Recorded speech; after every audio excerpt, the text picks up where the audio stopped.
Hey guys, this is another interview with another cool founder of Off the Record podcast. What we're doing here is we're interviewing cool founders to talk about their journey, how they bootstrapped, how they raised money, how they got the idea to build their dream. And today we're here with Art Shaikh, who's a founder and a CEO of a company called CircleIt. It's a new media tech that gives you an ability to send cards, media, and gifts to your loved ones across the time. Art, so nice to have you on the show. Welcome. Sergey, I'm excited to be here. So you just yesterday, I think, did your first TV appearance on Fox, and I've seen the post on LinkedIn. How was it? I was nervous initially, but then some of my friends was like, "I'm like, this is my first TV interview. I've people have always told me I have the face for the radio." So, but no, it was in the end. It was just fun. It's just it goes really fast for any founders. I'll tell you, whenever these media people will tell you you're on at 9:30, you won't be on at 9:30. It will be delayed, and they will be just like people will show up on your screen. Like I will, Sylvia Perez just shows up on my Zoom thing that they had shared with me, and Right. I'm like, "Am I live already?" She goes, "No, no, no. This is me right now, but we're gonna be live in 2 seconds." So it was fun. That's pretty cool. How It felt like 2 seconds, but the it was 4 minutes. right. I watched some of it. That was awesome. So you've got a company. You're building a next unicorn, and you're pretty confident about that. I think you have a really cool idea about what you're trying to achieve. Why don't you tell us about what was this whole story that inspired you to create the start the company? Because I think that's really profound. Yeah, absolutely. And thank you for that opportunity. It's CircleIt is a communication, core sense is a communication technology. Our sense of communication in CircleIt is the being able to communicate and be there for your loved one should not end by the time when you die. It's things that needs to be happening for you between you and your family can go beyond life also. So that's that kind of approach we have at Circular. But I'll tell you the genesis of that. It's not every day one wakes up and says, I want to build this company that's going to do things after you die, right? For you and your loved ones. Circular comes from a very personal, and I get choked up all the time. So I'm going to try to again say this thing with the least amount of crying here. But when my dad in 2011 wrote series of letters to his kids, to me, my brothers, and all, and asked everyone to do different things for him. For me, the task was a shoebox of memory arrives. All the things as him being an avid camera. I mean, he loved doing photography, and he was one of the early adapters to a video camera.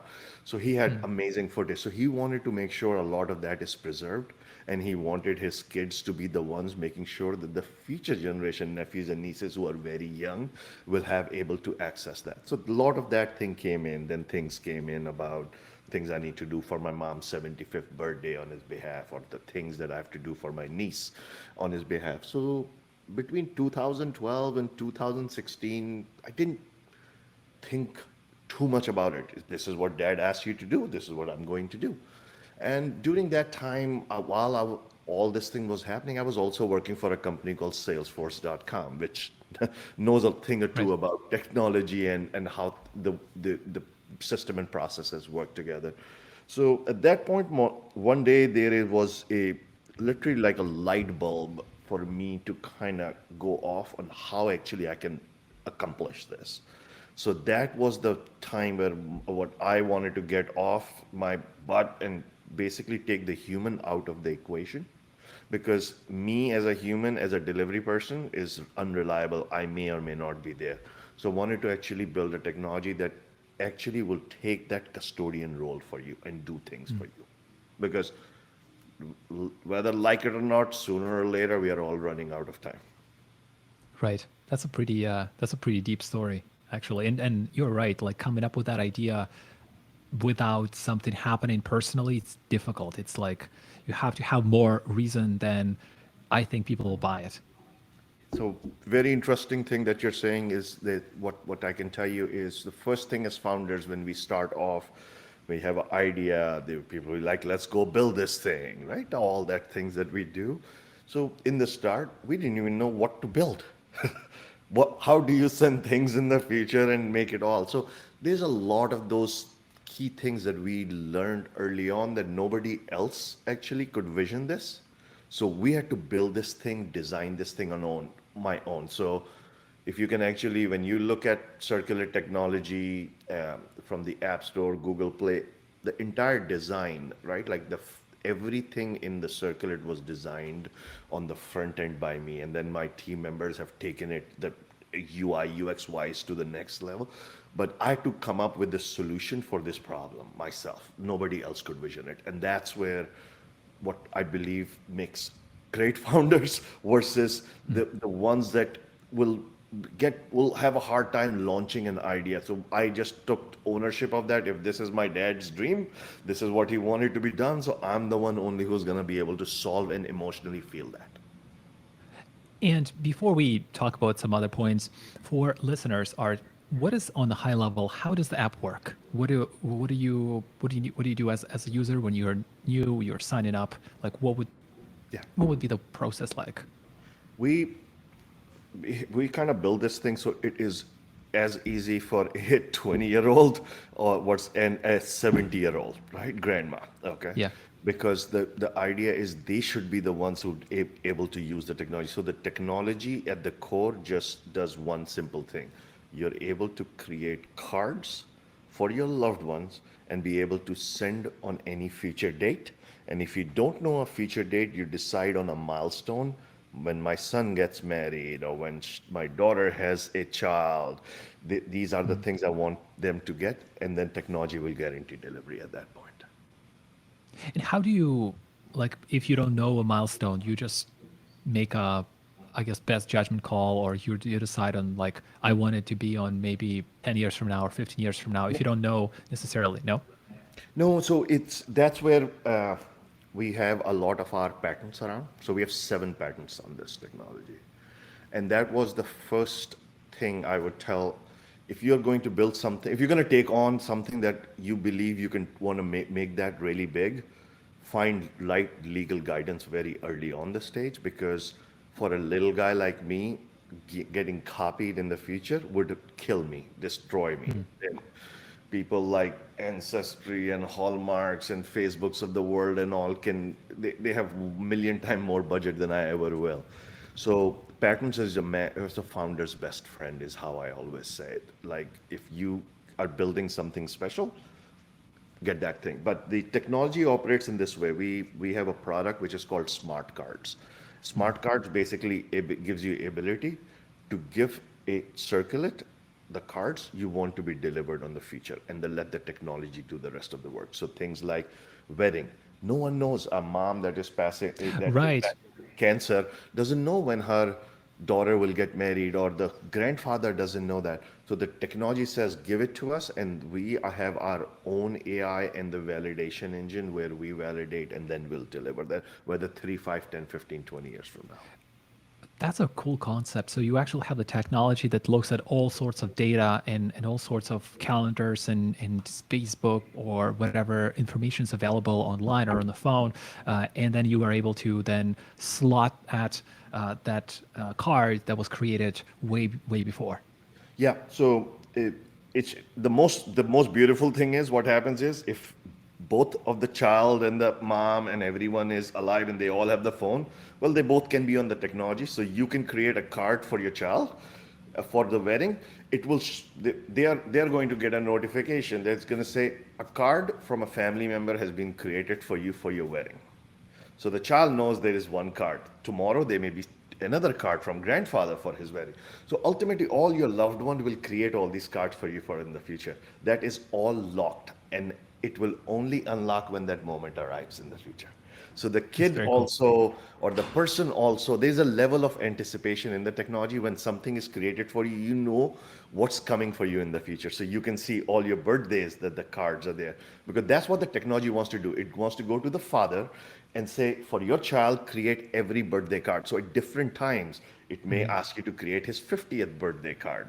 And the technology is, it's going to continue to work and learn and look at things that you do want for your kid, and want to get all those things, because Your kid, maybe 3 months old or 3 years old, has 97 birthdays left, whether we are there or not. Right. So that's That's that's it. how it works. It works in a very fun way. But what happens in the background, Sergey, is sooner or later we'll not be there, and the value of that card for the child becomes so big. I've seen the reactions from my nephew and niece on how the joy it brings to them, and and I know what else I have to deliver. So the joy it will bring to them in the future is just there's nothing like it. Yeah, it's pretty incredible, actually. But going back to your journey, Art, so you were working in Salesforce. You've been in Salesforce for a while. At what point you have started working on the company? Yeah. So I did not. 2017 is when I had 16. I had the idea, and I spent about 6 9 months just not doing anything about it because the going on and building CircleIt. At that time, we didn't even have the name CircleIt, so just building this vision, okay, was a scary thing. Self doubt, all those things like, can I do this? Do I really want to do this? How much money will it take? I mean, somebody said $50,000, so I wish that was true. Now looking backwards, right? Oh, Jesus. So yeah, so I'm saying this thing because a lot of the founders who are listening to me, you'll go through this in your life where you will look at it and say, if I take this step, it changes my life completely. That's the type of step that happened for me once I decided to actually do something about it. And hiring, learning, going through all the ups and downs as a founder CEO. I've been doing this thing, circle it alone for three and a half some years. So I'm a pro at it now. I've seen it a lot of the things that come at you. You probably assembled quite a few planes while trying to catch them before they hit the ground. Yeah, it just I found out it's just the founders is being a founder is about solving problems and doing it efficiently and making sure that you can survive. You have longevity. You have enough money to be there for enough of time till help arrives. I always believe you build something of great value, people will come. You money and everything comes, but it takes a while. It takes a lot longer. My team and all folks in the team, we had thought like we'll just build a MVP app, throw it in the marketplace, VCs will give us millions of dollars, life will be great, we'll be on TV. So there was a rosy picture, but it happens exactly like that. It just takes a lot of time and effort. Right. So you built an app in 2017. You were still in Salesforce. Yeah. And how long did you stay in Salesforce until you actually went into doing it full time and you quit? Yeah, initially it was first thing is, and this is one of the things I want to make sure that I explain this so that I get a lot of calls from aspiring founders who wants to ask like, what are the first things you do when you think about building something, and they're all focused on developers. I have a developer friend and we can code this thing and all. I'm like, stop, please, do not waste your money. Just stop for a second. Nothing should be going in development. Your first step is design. Until you actually figure out what you want to deliver, how you want to deliver, development is the easier part. Even though my head of technology, Rafi Syed, will disagree, but it's first needs to be the design, and that experience needs to be, because everything else you will code. By the time you want to make changes and you realize you've been making mistakes, it's gonna quadruple and amplify the mistakes and the dollars you're gonna spend. So step one in anything is, if the customer is going to interact with your software, then the experience, what do you want them to see? Well, that wireframing is extremely important as a step one. Makes sense. No, and you get like an MVP, or I think one of the product managers we have interviewed, they said it doesn't even matter what it looks like. It just has to meet the actual product. Maybe even if you just like do it with your hands, and customers get it, that's good enough. I, I again, nobody's paying me to shill this thing, but I'm a huge fan of Figma. Figma is a design software. If your founders get to know this thing, if you don't, I can guarantee you somebody is going to rip you off a lot of money for design and all that, and you won't know what to do. That is that really, this is how, are they spending that much time or not? This is design in real time, where I can have my designing team designing, and me on the other hand being able to interactively see and follow through. Okay, because a lot of time in design, these designers aren't cheap, right? So they, there's a certain way that they work. They'll work and they'll make certain mistakes at times, Right. because in order to fix the mistake, you got to spend more hours. So there's all these techniques. So you as a founder needs to get comfortable with design part also, which is not part of your job to begin with. But if you are really building something, you will touch a lot of important aspect of your business that you never thought you will, because nobody else In is going to care the way you do. right, experience is super super important. And how long or how long did you spend on part time kind of working on CircleIt, like until you went into full time? 2017 through 2020, 3 years, because 2 years. first couple of years we struggled a lot with the design part of it. Went in and hired design agencies, which gave us huge invoices. I'll tell you that, and Right. it was really, everything that was given was shit. It just that's the best way I can explain it. It was really horrible. Okay, so what we learned at that point is that none of these people can solve your problem. You just have to roll up your sleeve. So me getting in Figma was the first day of enlightenment. From that Mhm. point onwards, our life changed, because we had to. There's certain ways complex things are built, has to be built in house first versus outside, because two, three, $400 an hour, people charging you that, they will give you like, oh, we spent 400 hours on this thing. You go like, and you give me what, 4 screens? That happens. So be careful. And you're not, I assume you're not really an expert designer, but you had to like look into it to at first to be able to have something without paying like 100,000, $200,000. I have no design sense. Like, I have no design skill set. So again, the founder's job is to, if nobody else, the help is not coming from the outside. You will have to solve your own problem. So you'll have to do things you're not comfortable doing. And when you start doing that, that's when the winners will emerge at that point. Because this job of foundership brings you down to that point where you are by yourself in that ocean, right? Like, and you have to find that your way, paddle your way out of it. And And I've been you, there many. and you, as a matter of fact, when we spoke before, Art, you actually have said that you don't quite necessarily sign up for this co-founder model. Yeah. You're like, I Yeah. don't quite. Well, what's your take on that? Because I think a lot of founders think that co-founder, that's pretty good. Yeah, and so number one thing is I'm not a believer in co-founder, but I'm a believer in a very strong team.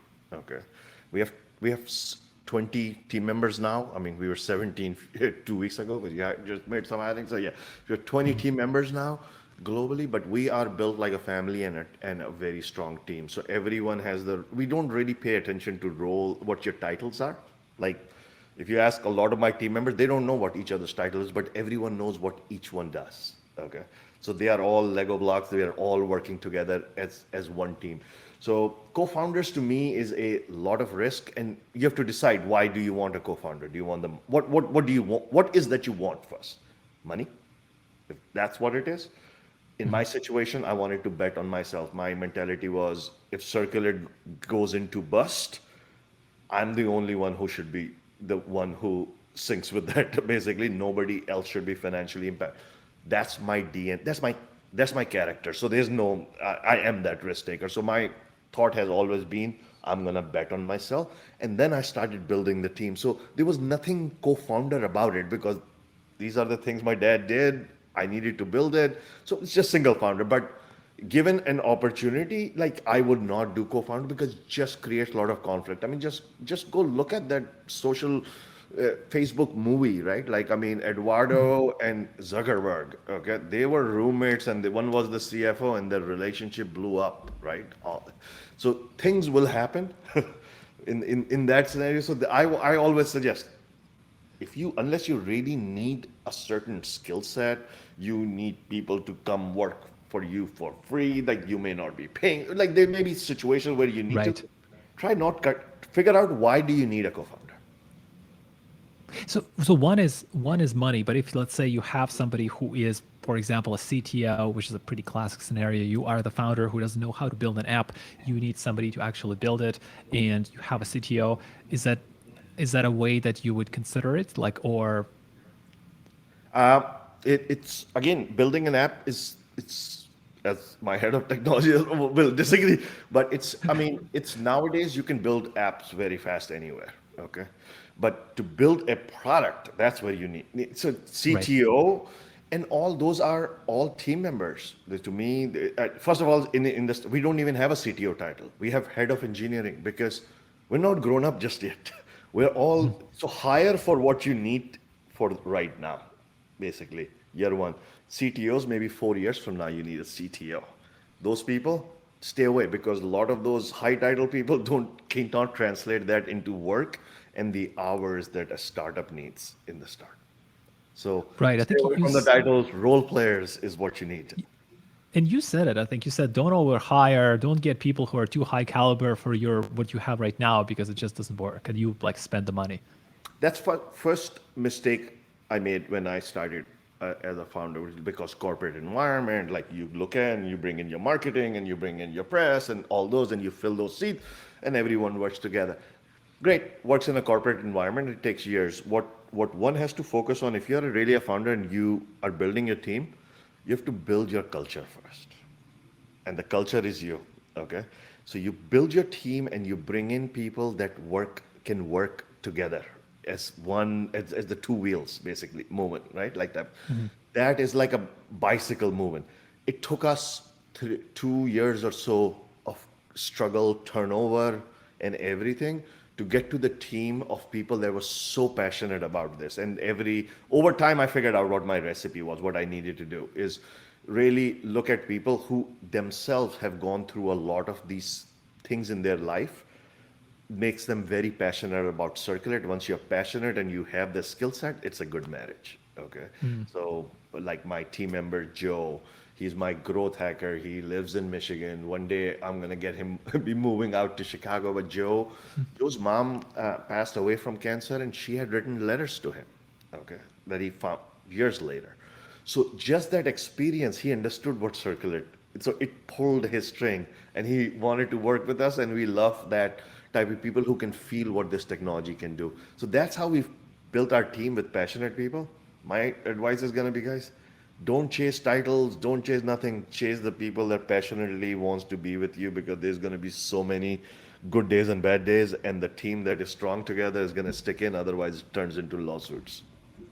Right. Do you feel like don't always look at hard skills as well? Like maybe somebody doesn't know how to do it today, but they're gonna watch 20 hours on YouTube, but they have the right soft skills, they have culture fit. I'm a great example. Uh, Starting off learning a lot of things, YouTube is your friend. But the best thing I've heard somebody say that you can take knowledge and put it in front of people. Don't worry about it; they won't use it. That's a problem. That's true. That Yeah, is true. it's so there is a picture I saw in I believe it was Baghdad, don't somewhere in the Middle East area. Okay, Right.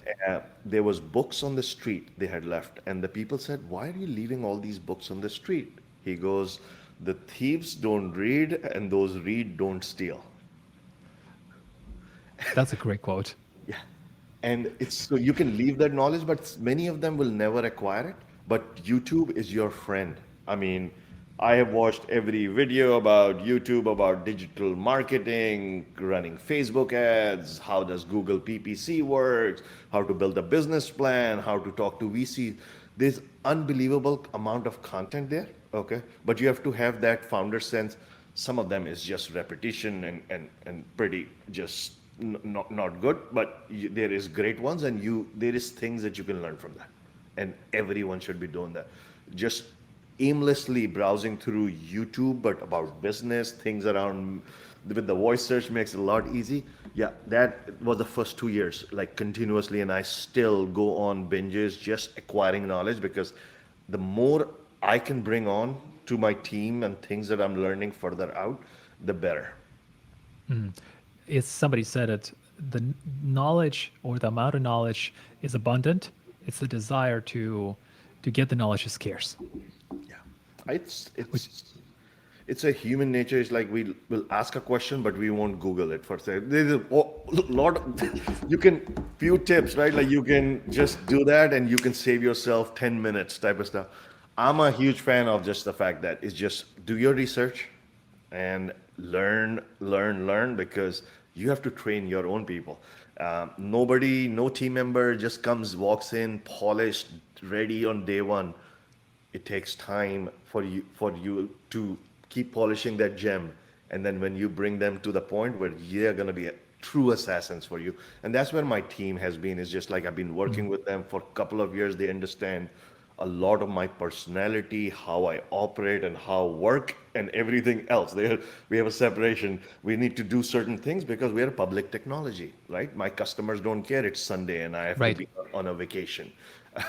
So we're in a different nature. But that's what the true team is, who's prepared to go with you for the 5, 7, 10 years out. How do you how did you go about art to validate the product when you while you were building it, you were going through designs? What did you like? What was the process like? What did you do to put it in front of people? Yeah. The, validation is a little overrated, okay? But basically what happened is like you don't need a product to show in order to get validation. That's what I mean. You can get Right. very good feedback just through what your problem you are solving. So when we didn't have a product, we didn't know how to build that into UI UX that is going to make perfect sense at that time. We talked about what this technology would do, and what we heard from the folks, family members, loved one, friends, moms, dads who's keeping a document folder, moms who write a note every night to her kids because her parents had passed away and she never want her kids to face that. It's like this. I mean, I kept hearing things like, "Oh, you need to build this thing. The world needs it." A lot of my friends supported. So we didn't have a lot of like people saying, "Oh my God, everyone's so passionately involved," and their interest was like, "Build it so I can use this technology for my family." So when you get that type of reaction from people, if you're a human and you go like, "This technology can do so good for so many people," you're gonna do everything in your power to make that work, and that's why we work so tirelessly. Right, right. How do you have said before where you talk about raising capital versus bootstrapping? I know you're pretty you're very much on a bootstrapping end at the very least at first. How did you approach it to not obviously try to sell off the company too early to VCs? I obviously I'm from Chicago, so our startup is in Chicago. So if we were in California, maybe the world would be a lot different, and I can explain a little bit of that too. Chicago VCs are very meat and potato, right? Like if you make a widget and a hammer, and you put it in a box and you drop ship, you go to them, they'd be like, "Yeah, here's you go the money and all that type of stuff." Chicago VCs aren't really advanced in technology. That's why you don't not a lot of technology companies comes out of Chicago. So what happens is companies like us early on flees to West Coast, okay? Because for company like us, we can go on a couple of street over there, meet the VCs, we can get a lot more money because they'll just stamp you money based on idea alone, right? But again, you have to have Right. relationship. In Chicago, the idea is be there in business for 10 years, generate so many millions of revenue, and when you don't need the money, come to us. That's the attitude I see in Chicago. And so they're very risk averse, okay? And rightly so, because that's what they're made LPs and all. So don't count on Chicago VCs uh, to ever lead you the way. So my first initial thought was when I did talk to VCs and I talked to people around them just to understand what the mentality was. And podcast is also a great way to learn a lot. I mean, I've heard some of your podcasts around some of the things other founders have been talking about VCs, very similar. It's just these VCs early on cannot really help you. So you're wasting your time. Okay. You're too new for them to take a bet on you realistically. So the only thing that works, if you have an idea, put your money in it. Okay. If you don't have your money, then get a co-founder with money. Okay. And make sure that you have all your agreements in place when your divorce happens. Okay. Right. So Then the next natural step is going to happen is your friends and family members will believe in you based on what you're doing. If you're doing good thing, and they will come to you and they'll say, "Take my money." Okay, that's the most important validation. We got $1.5 million of friends and family money, okay, Wow. of people literally coming in with 25, 50, 75, $100,000 checks of different people, different variations of it.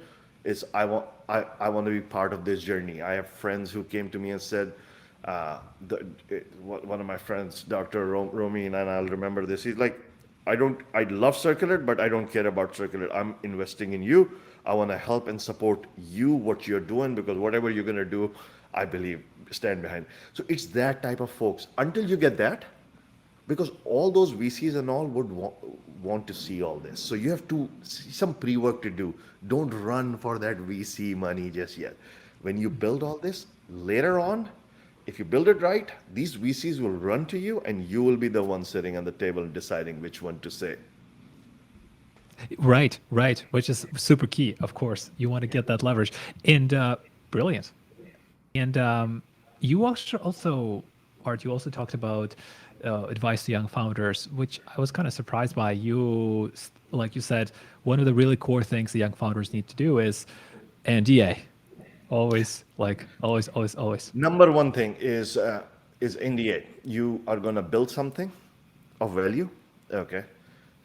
Sooner or later, relationships are going to get strained, okay? And people are going to claim things that you are promised, supposedly, okay? You never want to be in that spot. If you're going to have serious business conversation with folks, it's only professional to get in NDA in place, okay? Which protects you and the company long term, because you want to make sure if you to build anything big, you have to protect that asset beyond the first initial years. So all the foundation, get a trademark if you can, get your .com site if you can, even if you have to buy that way. All of those things that you do early on will pay the dividends later. Okay, Right. and it's just unfortunately in the start it's just all about the money because we are making decision based on what we can and cannot do based on the amount of money we have left. So it's tough, but certain things is just don't cross it because it comes back and bites you later. If the Winklevoss twins had an NDA in place, probably would have been a very different world today. That is true. Actually, that's a great point. You have a really interesting personal philosophy, which I like a lot. You said every day at work, my company gets more valuable. Yeah, yeah. So that's a good Every one. we the crazy thing about this thing is every day we wake up in the morning, we have 5, 10,000 new customers coming in. Okay. Wow. We're 167 countries, and I'm not trying to say this thing in any other fashion, but to founders it's like when I started building it day one last year, 1 year ago, I had 300 members in the first 10 days after launching, and I thought that, oh my God, we're done. There's nobody's really like, it's just all the things, all the obstacles people tell you, you can overcome that. We ended our first month at 50,000, then we became 250,000. Now we're about to crack 2 million downloads. So it's just all those things you will do, and you will keep proving the world wrong on that one, because everyone will be like, yeah, you can do this, but can you do that? Yes. Somebody said that cross 10,000 first. Like, I'm like, we'll put 20 million, but then people will still be saying, but can you do 1 billion? Yes. Just believe in yourself, because anybody else has no stake in this game. You. And was there any like a key trigger event? I'm sure there will be a lot, but like, was there one thing that when you were at 3,000, I hate to say it, aha moment, because of course that's downplays the whole tremendous effort that goes into it. But was there something that actually triggered that Yeah. floodgate?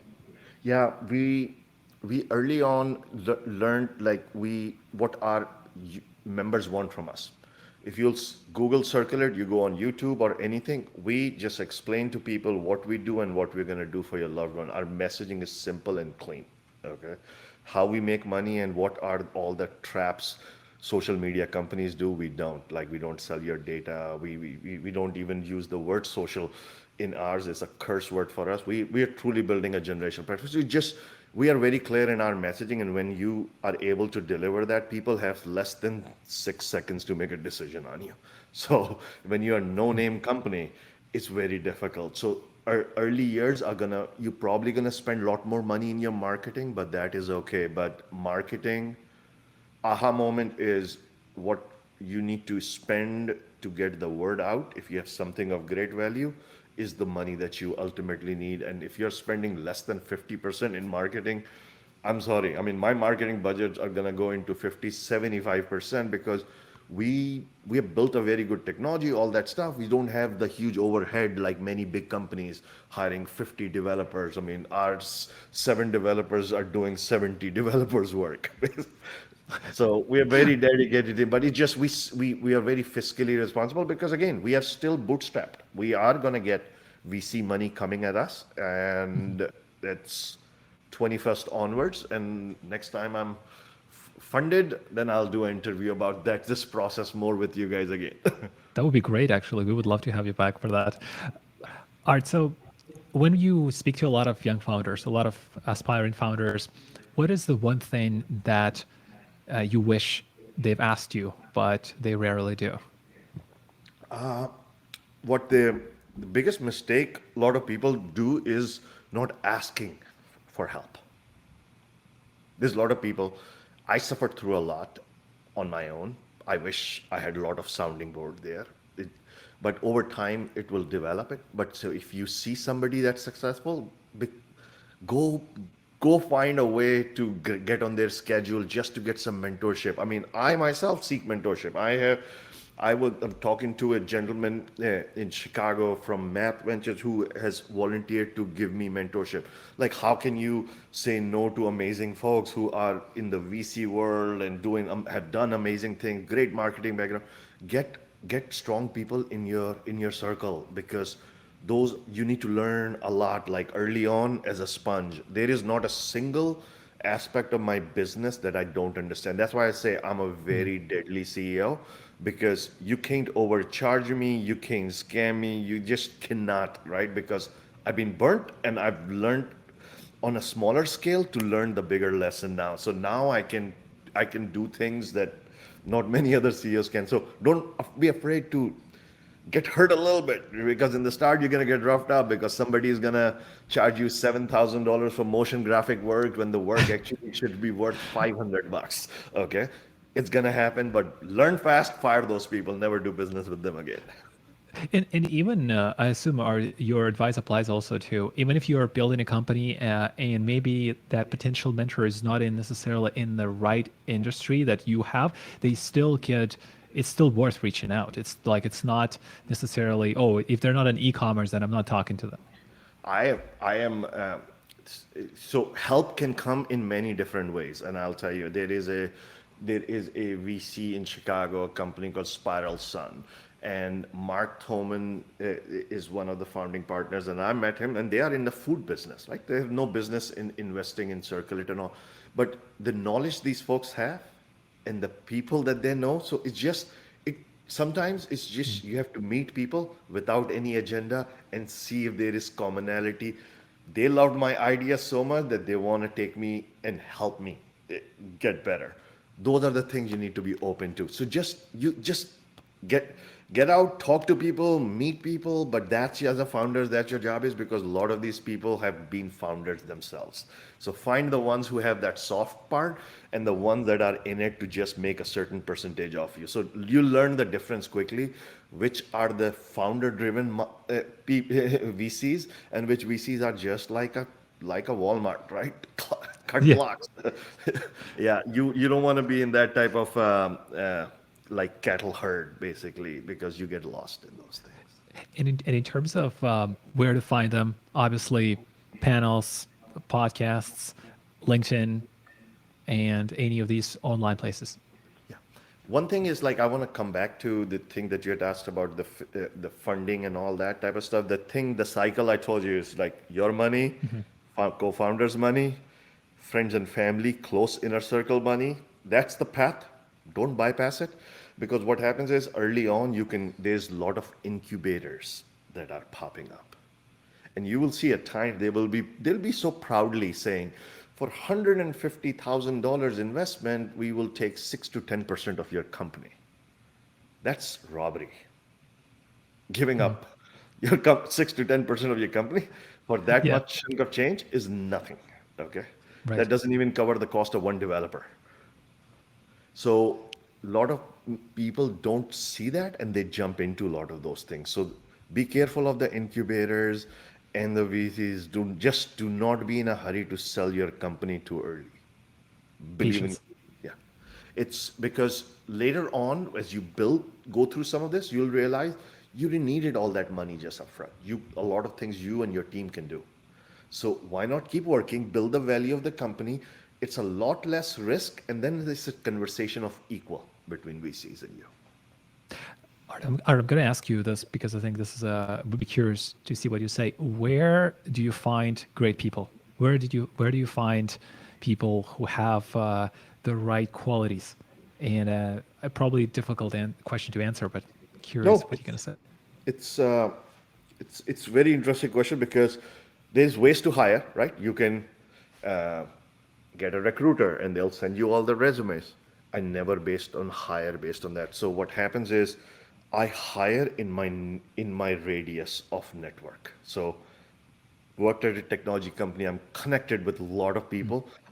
And I'm one of those people who on LinkedIn pays attention when your job updates happens and things like that because I'm trying to understand who is doing what. Because Right. ultimately, I may need somebody who has money transfer experience that I need to tap into, or somebody with a project management experience. And I'm involved with the cricket league in Chicago, so we have a huge community of folks, of people who have so much skill set.